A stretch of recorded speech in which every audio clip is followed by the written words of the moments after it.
नमस्कार, मी संप्रभा. तर हा संडे कसा गेला काहीच कळलं नाही. कारण अर्धाच रविवार संपला होता तेव्हा आमची सकाळ झाली होती आणि संडे म्हटलं तर मस्त आम्ही उशिरापर्यंत झोपून राहिलेलो आणि बघतो तर काय अर्धा संडे संपलेला. मग विचार आला की बाबा काय करायचं जेवण? तर चिकन आणि भाकऱ्या करायचं ठरलं.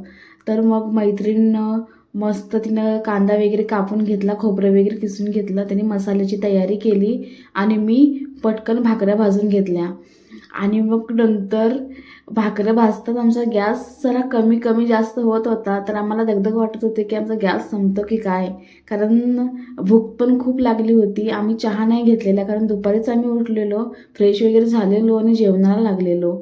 तर असा आमचा संडे जातोय बघा.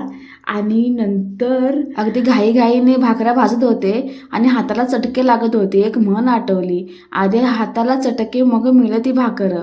किती भाकऱ्या बघा, 10 भाकऱ्या भाजल्यात. कारण 10 म्हणजे एका टायमिंगला नाही, आम्ही तर 2-2च खाणार आहोत.